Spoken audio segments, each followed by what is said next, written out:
تراوی اور نمازوں میں کمی ہوگی نہ روزوں میں، کرو مل کر یہ نیت، ماہ رمضان آ گیا ہے۔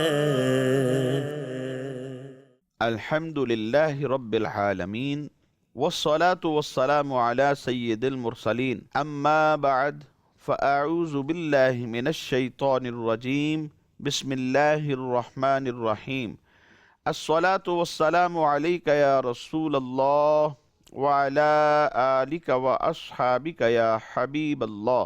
الصلاة والسلام علیک یا نبی اللہ وعلی آلک واصحابک یا نور اللہ۔ حضور نبی پاک صلی اللہ تعالی علیہ وآلہ وسلم نے ارشاد فرمایا کہ جس نے مجھ پر ایک مرتبہ درود پاک پڑھا، اللہ تبارک و تعالی اس پر 10 رحمتیں نازل فرماتا ہے۔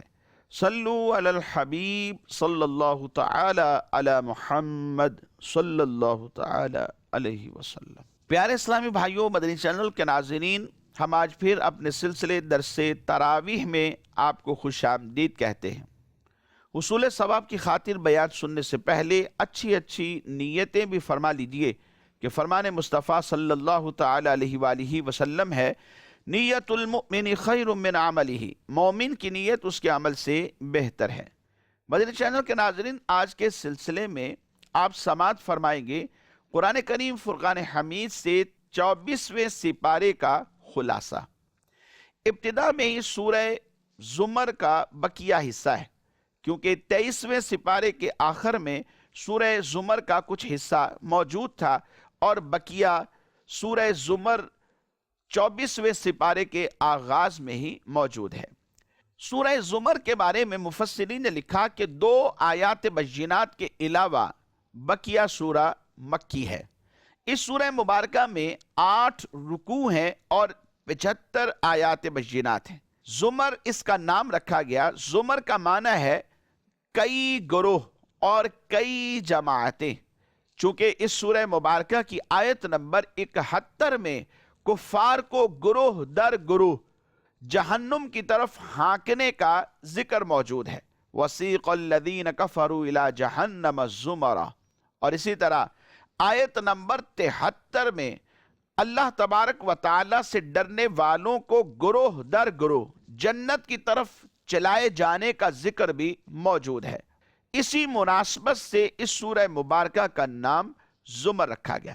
اس کی فضیلت کے بارے میں حضرت سیدہ عائشہ صدیقہ طیبہ طاہرہ رضی اللہ تعالی عنہا آپ ارشاد فرماتی ہیں کہ نبی کریم صلی اللہ تعالی علیہ وآلہ وسلم ہر رات سورہ بنی اسرائیل اور سورہ زمر کی تلاوت فرمایا کرتے تھے۔ یعنی آپ کا یہ معمول تھا کہ سورہ بنی اسرائیل بھی آپ تلاوت فرماتے اور اس کے ساتھ ساتھ آپ سورہ زمر کی تلاوت بھی فرمایا کرتے تھے۔ اس سورہ مبارکہ میں چونکہ یہ مکی صورت ہے تو اس کا جو مرکزی مضمون ہے، اس کے اندر بنیادی عقائد کا ذکر موجود ہے۔ اللہ تبارک و تعالیٰ کی وجود اور اس کی وحدانیت پر دلائل ذکر کیے گئے ہیں، اور قرآن پاک کو اللہ تبارک و تعالیٰ کی وحی ہونا یہ بھی بتایا گیا ہے۔ اور اس کے ساتھ ساتھ اس سورہ مبارکہ کی ابتدا میں ہی اللہ تبارک و تعالیٰ نے اپنے پیارے حبیب صلی اللہ تعالیٰ علیہ وآلہ وسلم کو اخلاص کے ساتھ اللہ تبارک و تعالیٰ کی عبادت اور اطاعت کرتے رہنے کا حکم ارشاد فرمایا، اور یہ بھی بیان فرما دیا کہ اللہ تبارک و تعالی مخلوق کی مشابہت سے پاک ہے، اور مشرکین کے ان شبہات کا بالکل رد کر دیا گیا اور ان شبہات کو زائل کر دیا گیا جن کی وجہ سے وہ بتوں کو معبود اور شفاعت کرنے والا مانا کرتے تھے، اور ان کی عبادت کو اللہ تبارک و تعالی کی بارگاہ میں قرب کو، نزدیکی کو حاصل کرنے کا ذریعہ اور وسیلہ سمجھا کرتے تھے۔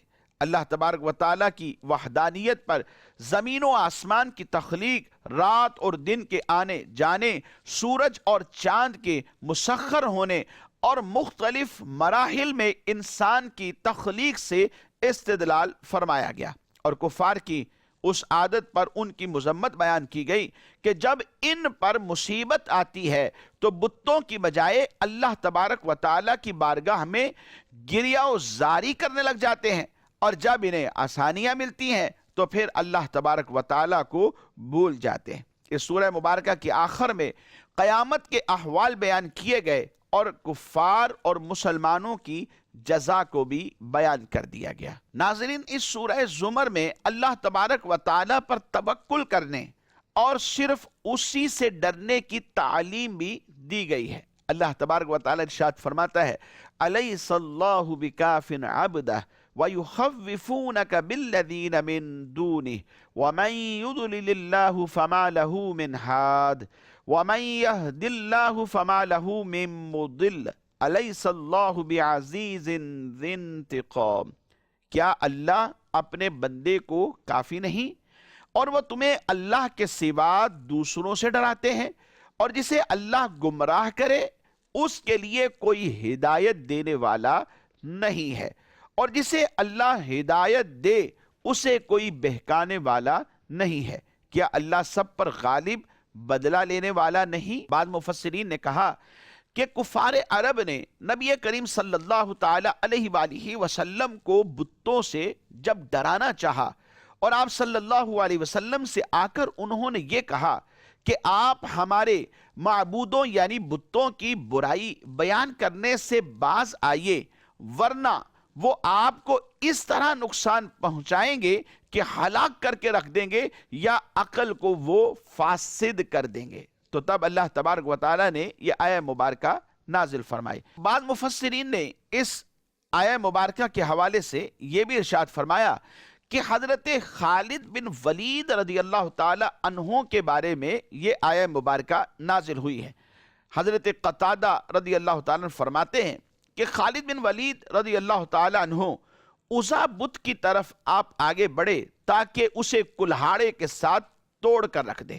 جب اس کے قریب پہنچے تو اس کے جو خدمت گار تھے وہ کہنے لگے اے خالد بن ولید، اس بت سے ڈرو کیونکہ یہ بڑی قوت والا ہے اور اس کے سامنے کوئی بھی چیز ٹھہر نہیں سکتی۔ حضرت خالد بن ولید رضی اللہ تعالیٰ عنہ نے اس کی پرواہ کیے بغیر کلہاڑے کے وار کر کر کے اسے توڑ دیا اور اس کی ناک توڑ کر اسے زمین پر گرا دیا، اس کے ٹکڑے ٹکڑے ہو گئے۔ حضرت خالد رضی اللہ تعالیٰ عنہ کو ڈرانا گویا کہ نبی کریم صلی اللہ تعالیٰ علیہ وآلہ وسلم کو ہی ڈرانا ہے، کیونکہ آپ نے نبی پاک صلی اللہ علیہ وسلم کے حکم سے ہی یہ کام کیا تھا۔ اس لیے آیت میں سرکار دو عالم صلی اللہ تعالیٰ علیہ وآلہ وسلم سے فرمایا گیا کہ وہ تمہیں اللہ تبارک و تعالیٰ کے سوا دوسروں سے ڈراتے ہیں۔ اس سورہ مبارکہ میں یہ واضح کر دیا گیا کہ نیند ایک طرح کی موت ہے۔ اللہ تعالیٰ فرماتا ہے اللہ یتوفی الانفس حین موتها والتی لم تمت فی منامها فیمسک التی قضا علیها الموت ویرسل الاخرى الى اجل مسمى ان فی ذلک لآیات لقوم یتفکرون۔ اللہ جانوں کو ان کی موت کے وقت وفات دیتا ہے، اور جو نہ مرے انہیں ان کی نیند کی حالت میں پھر جس پر موت کا حکم فرما دیتا ہے اسے روک لیتا ہے اور دوسرے کو ایک مقررہ مدت تک چھوڑ دیتا ہے۔ بے شک اس میں ضرور سوچنے والوں کے لیے نشانیاں ہیں۔ اس آیت سے معلوم ہوا کہ نیند بھی ایک قسم کی موت ہے۔ حضرت جابر رضی اللہ تعالیٰ عنہ فرماتے ہیں کہ سرکار دو عالم صلی اللہ علیہ وسلم نے یہ ارشاد فرمایا کہ نیند موت کی بہن ہے۔ انسان جب سو جاتا ہے تو ایک طرح کا وہ موت کی وادیوں میں چلا جاتا ہے، اور پھر اللہ تبارک و تعالیٰ اسے صبح دوبارہ زندگی ایک بیداری کی شکل میں عطا فرماتا ہے۔ مدنی چینل کے ناظرین، نعمت، آزمائش اور امتحان بھی ہو سکتی ہے۔ قرآن نے کہا پھر جب آدمی کو کوئی تکلیف پہنچتی ہے تو ہمیں پکارتا ہے، پھر جب اسے ہم اپنے پاس سے کوئی نعمت عطا فرمائیں تو کہتا ہے یہ تو مجھے ایک علم کی بدولت ملی ہے، بلکہ وہ تو ایک آزمائش ہے، مگر ان میں اکثر لوگ جانتے نہیں ہیں۔ مصیبت پہنچی تو اللہ تبارک و تعالیٰ کی طرف رجوع لے آتا ہے، اور جب اسے نعمت مل جاتی ہے تو اپنی ذات کی طرف منسوب کر دیتا ہے کہ میرے علم کی وجہ سے، میری طاقت کی وجہ سے، یہ میرے شام و سحر محنت اور مشقت کی وجہ سے مجھے ملی ہے.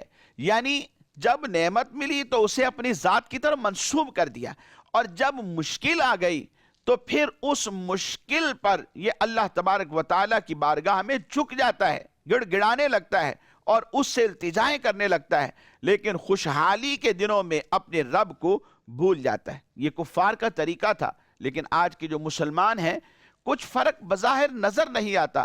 جب مصائب و آلام آتے ہیں تو اللہ کی بارگاہ میں جستجو لاتے ہیں، اور جب اللہ کی طرف سے نعمتوں کی فراوانی ہوتی ہے، ہر طرف سے نعمتیں ہی نعمتیں آ رہی ہوتی ہیں، مشقتیں نہیں ہوتی، پریشانیاں نہیں ہوتی، مصائب و آلام نہیں ہوتے، اذیتیں اور تکالیف نہیں ہوتی، بیماریاں بھی بندے سے دور ہوتی ہیں، اور اس وقت اپنے رب کو بھولا بیٹھا ہوتا ہے. اس لیے کفار کے اس طریقے کو چھوڑ کر ہمیں مسلمانوں کے انداز اور طور طریقے اپنانے چاہیے.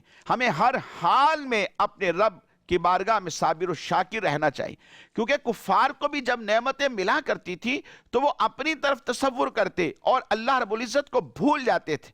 تو یہاں پر یہ دیکھیے کہ بندے کے پاس نعمت کا آ جانا ضروری نہیں کہ اللہ کی طرف سے انعام ہی ہو، یہ اس کی آزمائش بھی ہو سکتی ہے، اللہ کی طرف سے اس کا امتحان بھی ہو سکتا ہے. اور جب امتحان ہوتا ہے نتیجہ آپ حضرات جانتے ہیں دو حال سے خالی نہیں ہوتا، یا تو انسان پاس ہوتا ہے اور یا پھر فیل ہو جاتا ہے. اگر بندہ اللہ رب العزت کی بارگاہ میں صابر و شاکر رہے، عبادات کرتا رہے، اپنے رب کو راضی رکھے، تو پھر وہ پاس ہو جاتا ہے.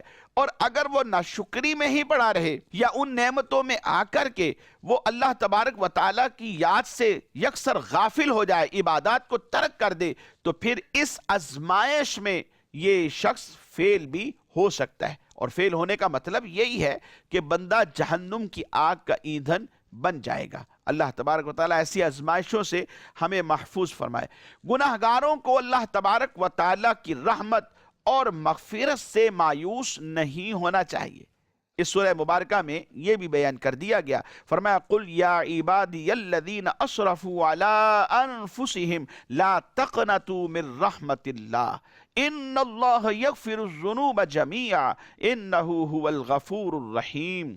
تم فرماؤ اے میرے وہ بندو جنہوں نے اپنی جانوں پر زیادتی کی، اللہ کی رحمت سے مایوس نہ ہونا. بے شک اللہ سب گناہ بخش دیتا ہے، بے شک وہی بخشنے والا مہربان ہے. اس آیت مبارکہ سے معلوم یہ ہوا کہ بندے سے اگرچہ بڑے سے بڑا گناہ سرزد ہو جائے، اگرچہ وہ گناہ کتنے ہی ہوں، اگرچہ وہ آسمان کی بلندیوں کو چھو رہے ہوں، لیکن بندے کو چاہیے کہ وہ اللہ تبارک و تعالیٰ کی رحمت سے مایوس نہ ہو. اللہ تعالیٰ کی رحمت جو ہے وہ بے انتہا ہے، وہ وسیع ہے، اور اس کی بارگاہ میں توبہ کی قبولیت کا دروازہ تب تک کھلا رہتا ہے جب تک بندہ اپنی موت کے وقت غرغرہ کی حالت کو نہیں پہنچ جاتا. اس وقت سے پہلے پہلے بندہ جب اپنے رب کی بارگاہ میں توبہ کرتا ہے اور وہ توبہ سچی توبہ ہوتی ہے تو اللہ تبارک و تعالیٰ اس کی توبہ کو قبول فرماتا ہے. آئیے اس حوالے سے ایک حدیث مبارکہ سماعت فرمائیے. حضرت انس بن مالک رضی اللہ تعالیٰ عنہ سے روایت ہے، نبی پاک صلی اللہ علیہ وسلم نے فرمایا، اللہ تعالیٰ ارشاد فرماتا ہے، اے انسان جب تک تو مجھ سے دعا کرتا ہے اور امید رکھتا رہے گا میں تیرے گناہ بخشتا رہوں گا، چاہے تجھ میں کتنے ہی گناہ ہو، مجھے کوئی پرواہ نہیں. اے انسان اگر تیرے گناہ آسمان تک پہنچ جائیں پھر تو بخشش مانگے تو میں بخش دوں گا، مجھے کوئی پرواہ نہیں. اے انسان اگر تو زمین بھر گناہ بھی میرے پاس لے کر آئے لیکن تو نے شرک نہ کیا ہو تو میں تمہیں اس کے برابر بخشش دوں گا. مدنی چینل کے ناظرین، پتہ چلا کہ ہمیں اللہ کی رحمت سے مایوس نہیں ہونا چاہیے. گناہ اگرچہ سرزد ہو جائیں لیکن پھر اپنے رب کی بارگاہ میں سچی توبہ کریں اور دوبارہ اس گناہ کی طرف رجوع نہ لائیں، نہ اس گناہ کی طرف بڑھے. جب توبہ سچی ہوگی، ندامت ہوگی تو اللہ تبارک و تعالیٰ کی رضا مل جائے گی. اور جب مالک اپنی رضا کسی کو عطا فرما دیتا ہے تو اس بندے کو اپنے محبوب بندوں میں شامل فرما لیتا ہے۔ اس کے بعد مدنی چینل کے ناظرین سورہ مومن ہے۔ سورہ مومن یہ مکی سورت ہے، البتہ اس کی آیت نمبر 56 اور 57 کے بارے میں مفسرین نے لکھا کہ یہ دونوں جو آیات بینات ہیں یہ مدنی ہیں۔ اس سورہ مبارکہ میں 9 رکوع ہیں اور 85 آیات بینات۔ اس سورہ مبارکہ کے فضائل بہت سارے بیان کیے گئے ہیں۔ ایک فضیلت آپ کی گوش گزار کرتا ہوں۔ حضرت خلیل بن مرہ رضی اللہ تعالیٰ عنہ سے مروی ہے، نبی پاک صلی اللہ علیہ وسلم نے ارشاد فرمایا، حوامیم یعنی حامیم سے شروع ہونے والی 7 سورتیں ہیں۔ پھر اس کے بعد فرماتے ہیں اور جہنم کے جو دروازے ہیں وہ بھی 7 ہیں، یعنی حامیم سے شروع ہونے والی صورتیں بھی 7 ہیں اور جہنم کے جو دروازے ہیں وہ بھی 7 ہیں۔ ان صورتوں میں سے ہر ایک صورت جہنم کے ان دروازوں میں سے ہر ایک دروازے پر جا کر کہتی ہے، اے اللہ اس شخص کو اس دروازے سے داخل نہ کرنا جو مجھ پر ایمان رکھتا ہو اور میری تلاوت کیا کرتا ہو۔ یعنی جو اس پر ایمان رکھتا ہے اور اس کی تلاوت کرتا رہتا ہے، گویا یہ سورہ مبارکہ اس کی بخشش کا سبب بن جاتی ہے۔ یہ سورہ مبارکہ چونکہ مکی صورت ہے تو دیگر عام مکی صورتوں کی طرح اس کے اندر بھی بنیادی عقائد کا ذکر موجود ہے۔ بنیادی عقائد میں توحید و رسالت بھی ہے، مرنے کے بعد دوبارہ زندہ کیا جانا بھی۔ اس کے ساتھ ساتھ ان عقائد کے منکروں کو عذاب الہی کی وعیدیں بھی سنائی گئیں اور بت پرستی کا رد بھی سورہ مبارکہ میں کر دیا گیا۔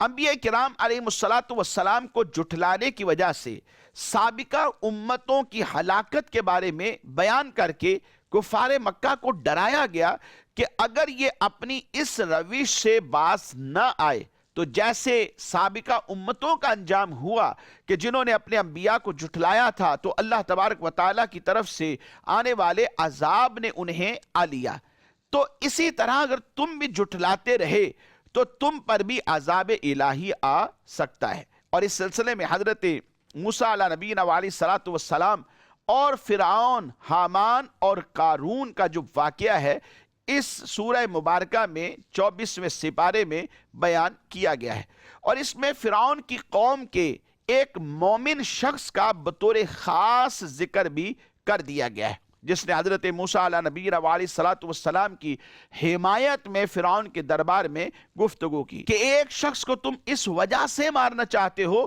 کہ وہ اللہ تبارک و تعالیٰ کے خدا ہونے کا اعلان کرتا ہے اور تمہیں دعوت دیتا ہے، یعنی وہ توحید کی دعوت دیتا ہے، اس لیے تم اس کے جانی دشمن بن گئے ہو۔ تو اس نے نصیحتیں کی، حضرت موسیٰ علیہ نبینا علیہ السلام کی حمایت میں فرعون کے دربار میں بولنے لگا۔ بطور خاص اس سورہ مبارکہ میں اس کا تذکرہ بھی موجود ہے۔ دنیا اور آخرت میں کافروں کی رسوائی کا اعلان کیا گیا اور بتا دیا گیا کہ رسولوں علیہ السلام اور ان پر ایمان لانے والوں کی مدد کی جائے گی۔ جب ان کی مدد کی جائے گی تو کفار کی اس دن کوئی بھی مدد نہیں کی جائے گی، کوئی انہیں نہیں بچا سکے گا، کوئی ان کا مددگار، کوئی ان کا مال و اسباب میں سے کچھ بھی جو ان کی ملکیت تھا وہ بھی انہیں اس دن نہیں بچا سکے گا، اور اس دن جن کی مدد کی جائے گی وہ لوگ ایمان والے ہوں گے۔ نبی پاک صلی اللہ علیہ وسلم کو اپنی قوم کی طرف سے پہنچنے والی اذیتوں پر صبر کرنے کی تلقین کی گئی کہ جس طرح حضرت موسیٰ علیہ نبینا علیہ السلام اور دیگر انبیاء کرام علیہ السلام نے اپنی قوموں کی اذیتوں پر صبر کیا، اسی طرح آپ صلی اللہ تعالیٰ علیہ وسلم بھی صبر فرمائیں۔ اس سورہ مبارکہ کے آخر میں مشرکین کا اخروی انجام بیان کیا گیا اور سابقہ قوموں کے دردناک انجام کو دیکھ کر عبرت و نصیحت حاصل کرنے کی دعوت دی گئی۔ مدنی چینل کے ناظرین، اس سورہ مبارکہ کی ابتدا میں ہی قرآن کریم کے اللہ تبارک و تعالیٰ کی طرف سے ہونے کے بارے میں بیان فرمایا گیا۔ اللہ تبارک و تعالیٰ ارشاد فرماتا ہے، کتاب کا نازل فرمانا اللہ تبارک و تعالیٰ کی طرف سے ہے جو عزت والا، علم والا ہے۔ مدنی چینل کے ناظرین، اس سورہ مبارکہ میں یہ بھی بیان کیا گیا کہ قرآن کریم فرقان حمید اللہ تبارک و تعالی کی طرف سے ہے، کہ کتاب کا نازل فرمانا اللہ کی طرف سے ہے جو عزت والا اور علم والا ہے، اور اس کے بعد فرمایا گناہ بخشنے والا اور توبہ قبول کرنے والا، سخت عذاب دینے والا، بڑے انعام والا، اس کے سوا کوئی معبود نہیں، اسی کی طرف پھرنا ہے۔ اس آیت مبارکہ کے بارے میں ایک بہت پیارا واقعہ ہے، وہ آپ کے گوش گزار کرتا ہوں۔ حضرت یزید بن اسم رحمت اللہ تعالی علیہ سے منقول ہے کہ ایک شخص بڑا طاقتور آدمی تھا، شام کے لوگوں کے ساتھ اس کا تعلق تھا۔ حضرت عمر رضی اللہ تعالی عنہ نے اسے اپنے پاس جب نہ پایا، آس پاس وہ نظر نہ آیا، تو آپ نے اس کے بارے میں لوگوں سے پوچھا۔ عرض کی گئی وہ تو شراب کے نشے میں دھوت رہتا ہے۔ حضرت عمر رضی اللہ تعالیٰ عنہ نے کاتب کو بلایا اور اسے آپ فرمانے لگے کہ لکھو، عمر کی جانب سے فلاں بن فلاں کے نام تم پر سلام ہو، میں تمہارے سامنے اللہ تبارک و تعالیٰ کی حمد و ثنا بیان کرتا ہوں جس کے سوا کوئی معبود نہیں۔ پھر اس کے بعد آپ نے لکھوایا غافر الذنب وقابل التوب شدید العقاب ذی الطول لا الہ الا ہوا الیہ المصیر۔ پھر آپ نے دعا کی اور جو لوگ آپ کے پاس تھے انہوں نے آپ کی دعا پر آمین کہا۔ انہوں نے اس آدمی کے حق میں یہ دعا کی کہ اللہ تبارک و تعالی اس پر نظر رحمت فرمائے اور اس کی توبہ کو قبول فرمائے۔ ہوا یہ کہ جب وہ خط اس شخص کے پاس پہنچا تو وہ اسے پڑھنے لگا اور ساتھ میں یوں کہتا گیا غافر الذنب، اللہ تبارک و تعالی نے مجھ سے بخشش کا وعدہ کیا ہے، وقابل التوب شدید العقاب، اللہ تبارک و تعالی نے مجھے اپنے عذاب سے ڈرایا ہے، ذی الطول، بہت زیادہ انعام فرمانے والا ہے، الیہ المصیر، وہ بار بار اسے اپنے اوپر دہراتا رہا یہاں تک کہ اس کی آنکھوں سے آنسو بہنے لگے، زارو کتار رونے لگا۔ پھر اس نے سچے دل سے اپنے رب تبارک و تعالیٰ کی بارگاہ میں اپنے گناہوں کی معافی مانگی۔ جب یہ معاملہ حضرت عمر رضی اللہ تعالیٰ عنہ تک پہنچا، آپ کو بتایا گیا، تو آپ فرمانے لگے اے لوگو تم بھی اسی طرح کیا کرو۔ کسی شخص کو اگر تم گناہوں میں دیکھو تو پہلے اسے مہلت دو کہ اپنی لغزشوں پر وہ اپنی ذات کو درست کرے، اور اللہ تبارک و تعالیٰ کی بارگاہ میں اس کے لیے دعا بھی کیا کرو کہ وہ توبہ کر لے اور اس کے خلاف شیطان کے مددگار نہ بنا کرو۔